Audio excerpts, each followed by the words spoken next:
ایک صحابی آئے اور انہوں نے حضور سے سلام کرنا چاہا، لیکن حضور نے رخ پھیر لیا۔ وہ سمجھے شاید کسی وجہ سے التفات نہیں ہوا، تو حضور نے جدھر رخ پھیرا تو ادھر جا کے انہوں نے السلام علیکم کہا، لیکن حضور نے پھر رخ پھیر لیا۔ سمجھ گئے کوئی ناراضگی ہے۔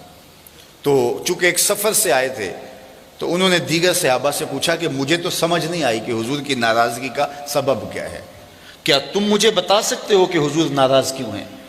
انہوں نے کہا ہاں، ہماری سمجھ میں جو بات آئی ہے وہ یہ ہے کہ تم نے یہ سونے کی انگوٹھی پہنی ہے اور حضور اس کو حرام قرار دے چکے۔ ان الذھب والفضۃ حرام لذکور امتی، سونا اور چاندی میری امت کے مردوں کے لیے حرام ہے۔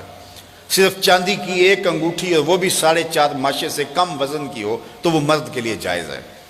اس سے زائد یا اتنے ہی وزن کی 2 انگوٹھیاں مرد کے لیے جائز نہیں ہیں۔ سونا بالکل جائز نہیں ہے، رکھا ہی نہیں گیا جائز، یہ زینت عورت کے لیے ہے۔ تو نے یہ انگوٹھی پہنی اور حضور اس کو جہنم کی آگ کا انگارہ قرار دے چکے ہیں، گناہ بے لذت ہے تم کر رہے ہو، تو شاید حضور کی ناراضگی کا سبب یہ ہو۔ وہ آگے بڑھا اور حضور علیہ السلام کی بارگاہ میں حاضر ہو کے انگوٹھی اتار کے حضور کو پیش کرتے ہوئے کہا حضور اس وجہ سے ناراض ہیں؟ تو آقا کریم نے یوں انگوٹھی پھینک دی۔ خیر ناراضگی کی وجہ ختم ہو گئی، مجلس میں بیٹھ گیا، گفتگو چلتی رہی۔ جب مجلس اختتام کو پہنچی، لوگ واپس پلٹے اور وہ بھی واپس جانے لگا تو کسی نے اشارہ دیا وہ سونے کی انگوٹھی تو اٹھا لو، تم تو نہیں پہن سکتے، تمہاری بیوی تو پہن سکتی ہے، قیمتی دھات ہے۔ تو اس صحابی نے کیا جواب دیا وہ سنیے۔ اس نے کہا واللہ لا آخذہ وقد طرحہ رسول اللہ صلی اللہ علیہ وآلہ وسلم، اللہ کی قسم میں اس کو کبھی بھی نہیں اٹھاؤں گا جس کو میرے حضور نے پھینک دیا ہے، جس کو میرے حضور نے پھینک دیا میں اس کو کبھی نہیں، سونا ہے، ہیرا ہے، چاندی ہے، پکھراج ہے، موتی ہے، کچھ بھی ہے، میں اسے ہاتھ بھی نہیں لگاؤں گا جس کو میرے حضور نے پھینک دیا ہے۔ صاحبو دیکھو کس کس چیز کو میرے حضور نے پھینکا ہے، اور ہم اگر اس چیز کو سینے سے لگاتے ہیں تو ہم عاشق رسول نہیں ہو سکتے، ہم خود فریبی میں مبتلا ہیں۔ اگر ہم عاشق ہیں، عاشق ہونا آسان نہیں ہے۔ ہمارے بزرگ جھوم کے شعر پڑھا کرتے تھے، عاشق عاشق ہر کوئی آکھے پر عاشق بندا مر کے، ایسے عاشق نہیں ہو جاتا۔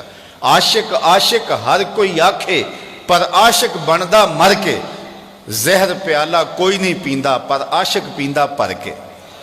تو جب آپ عاشق ہیں تو پھر آپ کا عشق محبوب کی اطاعت کی چوکھٹ پہ آپ کو کیوں نہیں لے کر کے آتا؟ میں اور آپ اپنے آپ کو دیکھیں، اپنے طرز زندگی کو دیکھیں۔ میرے استاد فرمایا کرتے تھے یہ نہ ہو کہ لوگ تمہیں پوچھیں تم کون ہوتے ہو اور تمہیں بتانا پڑے جناب ہم مسلمان ہوتے ہیں، یہ دیکھو مذہب کے خانے میں اسلام لکھا ہے۔ آپ فرمایا کرتے تھے صاحب نہ کسی کو پوچھنا پڑے نہ تجھے بتانا پڑے، تیری وضاحت طرز زندگی انداز معاشرت ایسا ہونا چاہیے تم دور سے آ رہے ہو لوگ پہچان کے کہیں وہ دیکھو آقا کا غلام آ رہا ہے۔ نور آنکھوں میں تو چہروں پہ اجالے ہوں گے، مصطفیٰ والوں کے انداز نرالے ہوں گے، دنیا میں بھی ان کے دم سے مقدر چمکا، محشر میں بھی ان کی رحمت کے حوالے ہوں گے۔ تو اگر ان کے ہوئے ہیں تو پھر سر سے لے کر پاؤں تک انہی کے ہو جائیں۔ ہمارا طرز زندگی بتائے ہم نوکر حضور کے ہیں، ہمارا انداز معاشرت بتائے ہم نوکر حضور کے ہیں۔